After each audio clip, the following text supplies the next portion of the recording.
हम लोग उपचुनाव अपने बलबूते पे लड़ेंगे और हमारा विश्वास है कि हम उपचुनाव बड़ी मजबूती से जीतेंगे। क्या साइकिल कांग्रेस या किसी से आपको अभी तक कोई बातचीत हुआ? क्योंकि चर्चा ये हो रही है कि 3 सीट कांग्रेस को जा रही है और बाकी ये ले रहे थे। कल पल्लवी पटेल को भी कहीं ना अखिलेश ने कहा है कि वो अभी पीडीए का हिस्सा है, तो अच्छी बात है। हम क्या कह सकते हैं? हम तो उत्तर प्रदेश की जनता को लेकर परेशान हैं कि उत्तर प्रदेश के नौजवान बेरोजगारी से परेशान हैं, भर्तियों में पेपर लीक हो रहे हैं, जो भर्ती आगे बढ़ती है उसमें आरक्षण घोटाले हो जाते हैं 69 शिक्षक भर्ती की तरह, महिलाओं पर जुल्म ज्यादती हो रही है, किसान को एमएसपी गारंटी नहीं मिल रही, बाढ़ का से प्रभावित हो गया क्षेत्र और सरकार आपस में उलझी हुई है।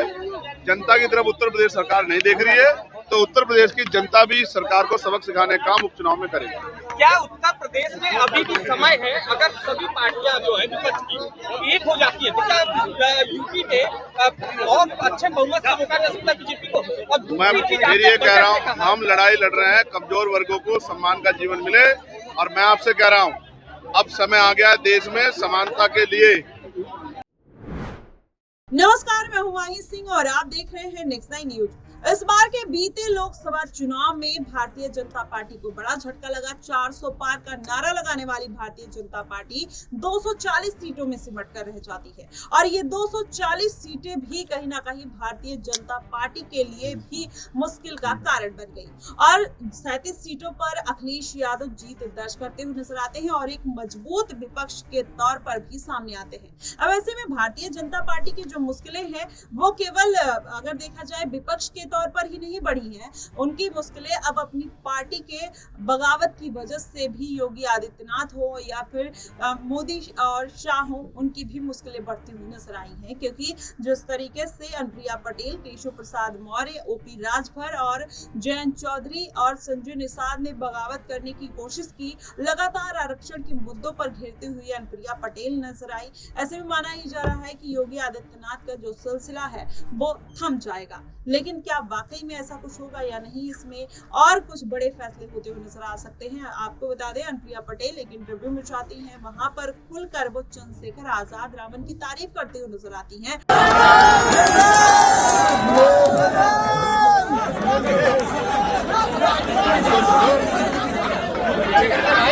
हाँ, मध्य प्रदेश की टीम आई हुई है, आप लोग सीढ़ियों से उस तरफ से आए और आप लोग भाई सीढ़ियों से आए आगे आप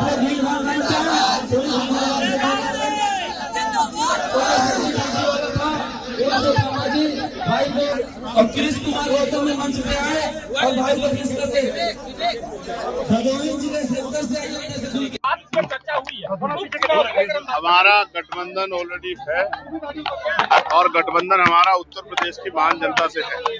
जिस महान जनता ने दोनों ही अलायंस के खिलाफ हमें जिता के नगीना से भेजा, उसी महान जनता के आशीर्वाद से हम लोग उपचुनाव अपने बलबूते पे लड़ेंगे और हमारा विश्वास है कि हम उपचुनाव बड़ी मजबूती से जीतेंगे। क्या साइकिल कांग्रेस या किसी से आपको अभी तक कोई बातचीत हुआ? क्योंकि चर्चा ये हो रही है कि 3 सीट कांग्रेस को जा रही है और बाकी ये ले रहे थे। कल पल्लवी पटेल को भी कहीं ना अखिलेश ने कहा है कि वो अभी पीडीए का हिस्सा है, तो अच्छी बात है। हम क्या कह सकते हैं? हम तो उत्तर प्रदेश की जनता को लेकर परेशान हैं कि उत्तर प्रदेश के नौजवान बेरोजगारी से परेशान हैं, भर्तियों में पेपर लीक हो रहे हैं, जो भर्ती आगे बढ़ती है उसमें आरक्षण घोटाले हो जाते हैं 69 शिक्षक भर्ती की तरह, महिलाओं पर जुल्म ज्यादती हो रही है, किसान को एमएसपी गारंटी नहीं मिल रही, बाढ़ का से प्रभावित हो गया क्षेत्र और सरकार आपस में उलझी हुई है।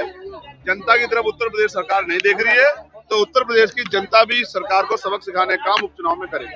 क्या उत्तर प्रदेश में अभी भी समय है, अगर सभी पार्टियां जो है विपक्ष की एक हो जाती है, तो क्या यूपी में बहुत अच्छे बहुमत से मौका दे सकता है बीजेपी को? और मैं फिर ये कह रहा हूँ, हम लड़ाई लड़ रहे हैं कमजोर वर्गों को सम्मान का जीवन मिले, और मैं आपसे कह रहा हूँ अब समय आ गया है देश में समानता के लिए।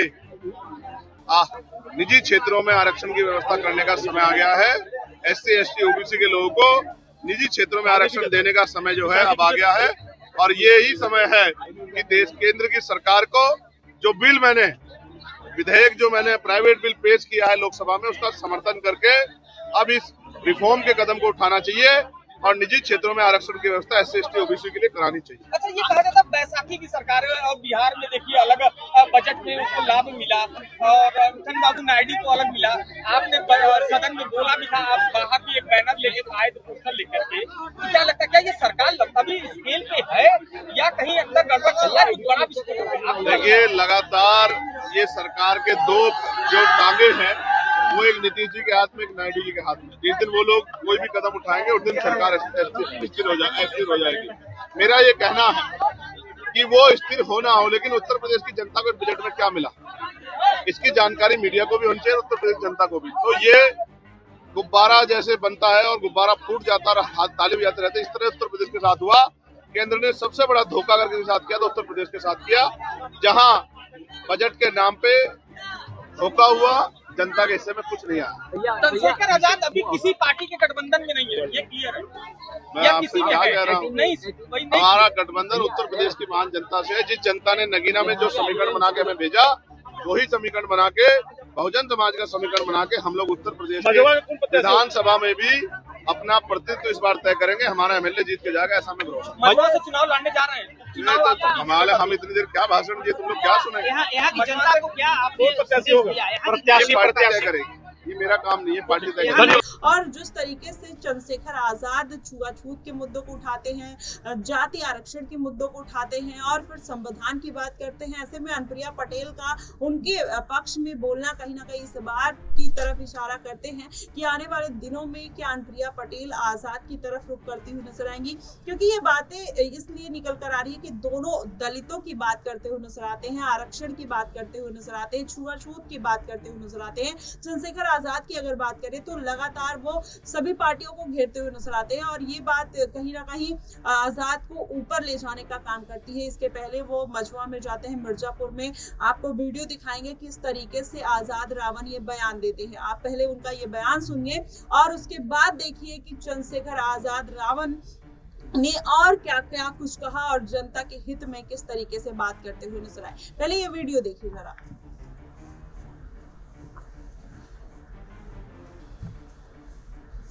तो देखा आपने मिर्जापुर की मझुआ में चंद्रशेखर आजाद रावण का ये दमदार भाषण कहीं ना कहीं इसी बात की तरफ इशारा करते हैं और अनुप्रिया पटेल की उनकी तारीफ करना कहीं ना कहीं इस बात की तरफ ये रुख जाता है कि आने वाले दिनों में हो सकता है कि ये दोनों गठबंधन की तरफ आगे बढ़ सकते हैं या हो सकता है कि उनकी पार्टी एक दूसरे की पार्टी को समर्थन दे सकती है। अगर ऐसा हुआ तो जाहिर तौर पर दलितों का जो वोट बैंक है वो अनुप्रिया पटेल और चंद्रशेखर आजाद रावण की तरफ बढ़ता हुआ नजर आएगा।